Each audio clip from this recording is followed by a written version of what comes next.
عسلامة ومرحبا بكم الناس الكل على موجات راديو اكسبريس اف ام. موجودين اليوم معكم في édition spéciale موجودين à l'occasion de l'événement Horizon Jeunesse et Emploi. هذا على موجات راديو اكسبريس اف ام اللي تنظموا justement le programme des Nations Unies pour le développement le PNUD Tunisie كيف مع l'ambassade du Danemark اللي موجودة زاد كيف كي العدد تسمعونا على فريكونس انترنا 103.6 لكن زاد على الديجيتال شين يوتيوب شين راديو اكسبريس اف ام وكذلك لا باج فيسبوك باج راديو اكسبريس اف ام. وهذا بفضل كل الفريق اللي موجود معنا اليوم. خليل ومكرم في التكنيك، ادم في الديجيتال، نكون موجود معكم هنا عزيز باشتري كوتي ميكرو. كما قلنا اليوم باش نحكيو على المستقبل، مستقبل الشباب في تونس، لكن زاده باش نحكيو على لا بلانيت بصفه عامه. كومون كري دي امبلوا دورابل بور لي جون، هذا السؤال اللي باش نسالوه. لو رول زاده كو جو لا ترانزيسيون فيرت في الديناميكيه هذايا، وكيفاش اليوم لي بارتنير انترناسيونال لي انستيتيوشن بوبليك الشركات زاده ينجموا مع بعضهم justement dessinent un avenir plus inclusif et plus vert. في البرنامج نتاعنا اليوم émission de 60 minutes كما قلنا des invités de premier rang باش يكونوا موجودين معنا. Sans plus attendre, je vous propose justement de commencer avec notre première invitée, son excellence madame Catherine From Høyer, ambassadrice du Danemark. Excellence, bonjour. Bonjour, merci. Bonjour à vous, merci d'avoir accepté notre invitation. Justement, je commence directement avec vous en tant qu'ambassadrice du Danemark. Aujourd'hui, le Danemark est reconnu pour son engagement en faveur de la jeunesse, notamment dans le cadre de sa coopération internationale. Si vous pouvez nous expliquer aujourd'hui pourquoi la jeunesse occupe justement une place centrale dans votre stratégie d'aide au développement, à la fois à l'échelle régionale en Afrique, mais spécifiquement aussi en Tunisie. Ok, bien sûr. Mais peut-être il faut commencer seulement par dire que je suis ambassadeur pour Algérie et Tunisie, oui. Et je suis résidente en Algérie, mais en août, il y a quelques mois, on va ouvrir en fait une ambassade ici. D'accord. Ça veut dire aussi qu'on va avoir une présence beaucoup plus forte très bien. En Tunisie. Très, très bien. Mais pour notre assistance du développement, c'est vrai que la jeunesse joue un grand rôle et c'est évident qu'en Afrique, par exemple, l'âge moyen, c'est 19 ans. D'accord. Alors, c'est évident que la jeunesse doit avoir une voix forte dans toutes nos activités et aussi l'opportunité de travailler et de s'éduquer. Et pour travailler, pour avoir de bons emplois, il faut avoir une formation bonne. Alors, comme ça, c'est l'éducation, la formation et l'emploi qui sont vraiment des piliers très forts dans notre stratégie du développement au niveau global, mais aussi au niveau d'Afrique. Le gouvernement du Danemark vient d'adopter une nouvelle stratégie pour l'Afrique et il y a un focus large sur la jeunesse et aussi sur l'échange entre jeunes du Danemark et aussi du continent africain. Et ici en Tunisie, on a eu jusqu'à 2012 ce programme qu'on s'appelle le programme de partenariat dano-arabe, qui a un focus très fort sur les jeunes, mais aussi de créer vraiment de entrepreneurship, des emplois surtout dans le secteur privé, et de créer un match, on peut dire, entre les besoins de le marché du travail et les compétences des jeunes. Très, très bien, très, très bien. Donc, justement, aujourd'hui, comme vous avez pu le dire, vous travaillez en partenariat, donc il y a ce partenariat donc, entre le Danemark et justement la Tunisie, mais également l'Algérie, et donc l'Afrique, ou disons même l'Afrique Nord.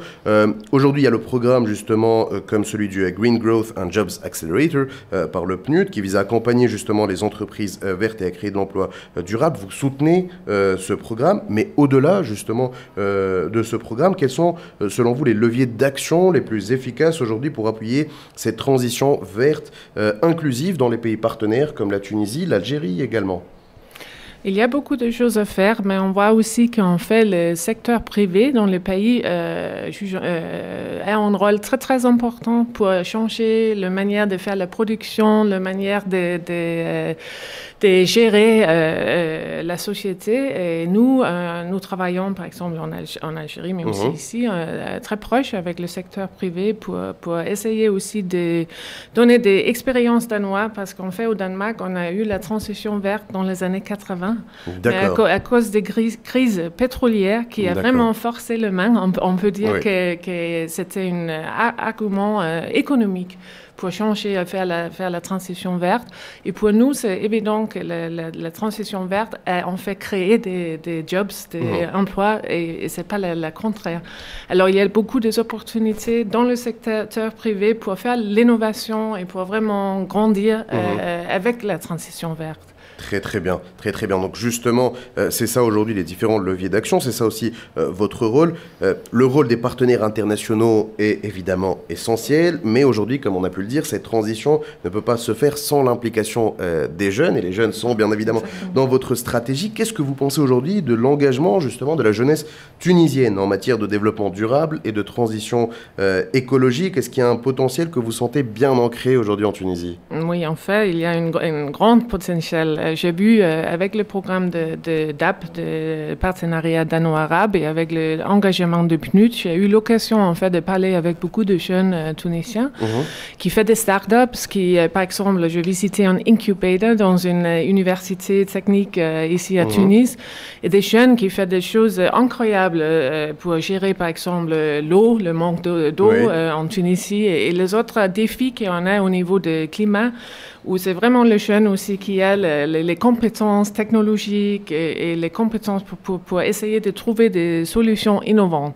Et c'est très important, je pense, au niveau des États, mais aussi au niveau des organisations internationales comme le PNUD et comme notre programme de partenariat dano-arabe, d'essayer de soutenir ça et vraiment créer un peu une synergie. Des conditions. On n'a pas besoin de beaucoup de choses parce que toutes les idées sont déjà là avec les jeunes. C'est peut-être un peu d'accompagnement, accès à finances, essayer de soutenir comment est-ce qu'on fait une application pour finance, comment est-ce qu'on fait une présentation qui est solide pour avoir des soutiens économiques.